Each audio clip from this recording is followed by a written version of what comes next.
Mesdames, Messieurs, rebonjour et bienvenue sur ce plateau d'idées techniques en plein cœur du salon de l'événementiel. Et bien, on retrouve notre ami Jacques Chalvin. Jacques, ça me fait plaisir de vous avoir au bout de ce micro. Merci Franck, moi aussi, c'est un grand plaisir. Alors, on vous a quitté lyonnais et puis on vous retrouve dans le sud. Vous êtes où ? Alors dans le sud, oui, en direction du sud, disons, puisqu'on est maintenant à l'Isle-sur-la-Sorgue, entre autres, pour une nouvelle histoire, une nouvelle aventure. Alors, une nouvelle histoire, une nouvelle aventure. Vous faites quoi ? L'Isle-sur-la-Sorgue, il y a plein d'antiquaires là-bas, non ? Oui, alors c'est un petit peu la capitale européenne de l'Antiquité brocante, et depuis plus de 50 ans maintenant, l'Isle-sur-la-Sorgue accueille des manifestations prestigieuses autour de ce thème qui s'appelait les Foires internationales Antiquité brocante. Et à l'issue d'un appel d'offres assez serré et ouvert, la mairie de l'Isle-sur-la-Sorgue, propriétaire de ces événements, nous a désignés pour organiser pendant 10 éditions, donc jusqu'en 2021, ces prestigieuses foires internationales. Alors ça c'est incroyable. Vous allez donc redynamiser cette foire qui va s'appeler comment d'ailleurs ? Ça change de nom ? Oui, on a changé le nom pour tout un tas de raisons. Et elle s'appelle maintenant l'Isle-sur-la-Sorgue Antiques Art and New. Avec une nouvelle affiche, avec du nouveau visuel aussi. Voilà, exactement. On va essayer un petit peu de redynamiser, de s'internationaliser un peu plus, c'est-à-dire de revenir à un petit peu l'âge d'or qu'a connu l'Isle-sur-la-Sorgue à l'époque où beaucoup d'Américains, d'Italiens venaient dans ce village du Luberon.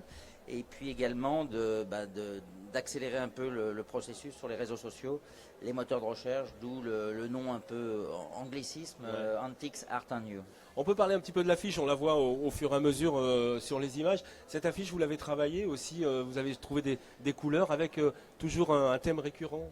Voilà, exactement. Alors on a fait un appel d'offres, voilà, on a fait un appel d'offres très ouvert, et puis le hasard fait souvent bien les choses, et une jeune graphiste pleine de talent, Pauline Romani, elle-même fille de marchand à l'Isle-sur-la-Sorgue, nous a fait une proposition qui a séduit l'ensemble, d'abord la mairie, le maire, et puis nous-mêmes, opérateurs, puisqu'on est opérateur désigné pour les 5 éditions, donc on avait le choix et l'autonomie de choix, mais on a suggéré à nos partenaires de la ville de l'Isle-sur-la-Sorgue, et tout le monde a été enthousiaste avec ce nouveau visuel. Alors justement, Jacques Chalvin, il faut être en partenariat avec la ville. Là aussi, vous avez des allers-retours avec la mairie, je suppose. Oui, bien sûr. Alors on travaille vraiment main dans la main avec la mairie de l'Isle-sur-la-Sorgue. On leur a proposé effectivement une vision à long terme qui, semble-t-il, leur a plu. On va mettre en place des éléments qu'on avait testés déjà du côté de Lyon.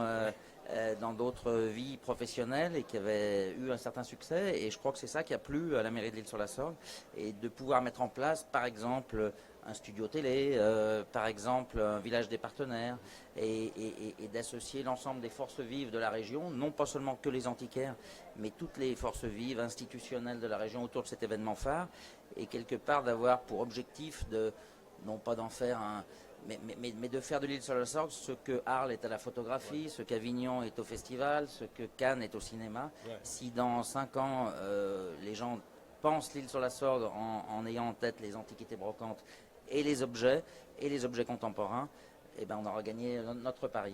Voilà, il y a ça aussi, il y a les objets contemporains. Vous y tenez beaucoup à ces objets contemporains.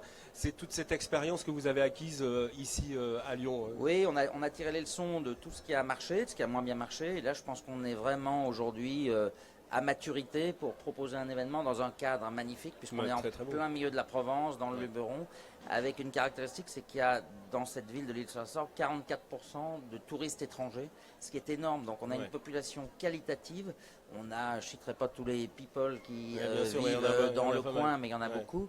Le plus emblématique aujourd'hui, encore Yvan, c'est Renaud, qui refait parler de lui, mais qui est un natif de l'Isle-sur-la-Sorgue, mais heureusement il y en a beaucoup d'autres qu'on ne peut pas tous citer. Et oui, de s'appuyer sur cette destination qui est vraiment reconnue, qui est très internationale, ça fait plaisir, parce que d'abord c'est une reconnaissance du travail accompli ici, et puis surtout c'est le début aussi d'autres projets dont on ne peut pas parler aujourd'hui, mais qui Je vous reconnais bien là, Jacques Chalvin. Vous êtes toujours en train de se projeter sur l'avenir. En fait, c'est une de ses qualités, je crois bien. Non, mais voilà, c'est le point de départ d'un projet un peu plus ambitieux et peut-être qu'on dévoilera les grandes lignes à l'occasion des foires. Alors on l'a pas dit, mais ces foires ont lieu 2 fois par an Voilà, depuis 50 ans. On va parler des dates, allez-y, proposez-nous des dates. Donc traditionnellement, ce sont toujours les week-ends de Pâques et les week-ends du 15 août.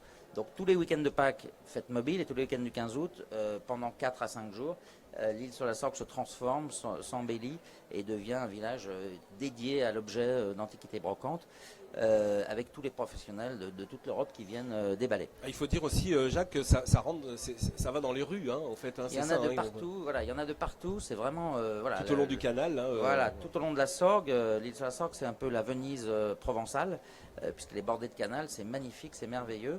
Et donc les dates sont du jeudi 13 avril au lundi 17 avril. Le lundi 17 avril étant le week-end de Pâques. Et tout au long de cet événement, au-delà du déballage, des antiquaires, des brocanteurs qui ouvriront les portes, c'est la plus grande concentration européenne d'antiquaires. Il y en a plus de 550 qui sont installés, 300 à demeure et 250 qui viennent pour l'occasion. C'est énorme. Et donc, au-delà de ces expositions d'antiquaires, on va essayer de monter des conférences, des colloques, on a déjà une conférence qui est calée sur, par exemple, l'ubérisation de l'antiquité brocante. Oui.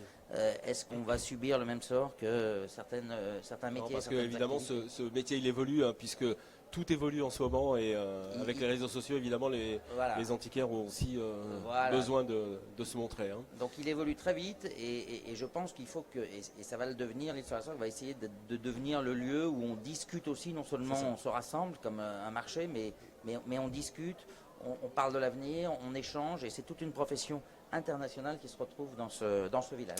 Dites-moi, Jacques Chalvin, pour monter une opération pareille, il faut des partenaires.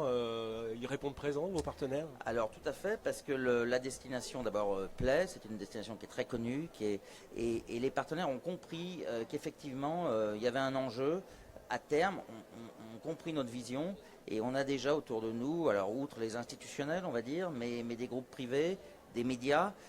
Je pense par exemple à la revue Ideat de Good Life, que certains connaissent, qui est plus sur le lifestyle, mais qui nous accompagne, outre bien évidemment les revues professionnelles Antiquité Brocante, mais que je ne citerai pas forcément, qui sont naturellement avec nous, le syndicat national d'Antiquité Brocante. Donc on a une quinzaine de partenaires qui nous suivent, et encore une fois les institutionnels qui suivent, et ça c'est intéressant. Avec un village des partenaires, tout le monde va se regrouper pour justement discuter, hein, c'est ça? Voilà, c'est exactement l'idée, c'est d'avoir un cœur au cœur du parc Gautier, qui est un magnifique parc en plein centre-ville, et on va reconstituer sous chapiteau un village de partenaires avec des dîners de gala, des remises de trophées. Enfin, on aura le temps et l'occasion d'en parler le moment venu. Voilà, il faut venir, c'est le week-end de Pâques. Pour terminer, Jacques, un petit mot sur votre équipe, parce que pour monter une opération comme ça, il faut évidemment s'entourer d'une équipe. Vous pouvez m'en dire 2 mots? Oui, merci Franck de me le rappeler. Bien évidemment, l'organisation de cet événement ne pourrait pas être possible sans mon fidèle complice Jacques Launay, qui m'accompagne dans ces aventures. Les 2 Jacques, mais aussi une équipe, on est maintenant une petite dizaine à travailler autour de ce projet. Ça va monter à une centaine de personnes le jour J, c'est-à-dire au moment sur le terrain, au moment du montage des tentes, des chapiteaux, des structures, du son, de la lumière, du studio TV. Bref, c'est tout un événement culturel. C'est le 2e événement culturel dans le Vaucluse, donc après le Festival d'Avignon. Donc c'est vraiment un événement qui localement est très populaire. C'est 100 000 visiteurs qui viennent pendant 5 jours. Donc 100 000 visiteurs, j'ai bien compris ça. Ouais, c'est énorme, c'est énorme. Ça déplace toute la Provence, tout le Vaucluse, et c'est pas pour rien.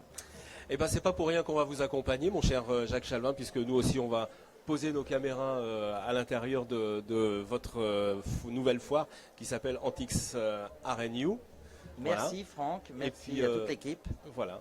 Et on va se retrouver le week-end 13 au 17 avril. Merci. Voilà, et puis un petit coucou à Jacques Launay, qu'on va retrouver Jacques Launay, puisque on retrouvera pour une émission de jazz. Vous savez qu'on est passionné de jazz ici sur le stand d'Idées Techniques, et on le retrouvera tout à l'heure avec Suzy & Co, un fameux groupe également. Merci. Merci Jacques. Au revoir. Au revoir.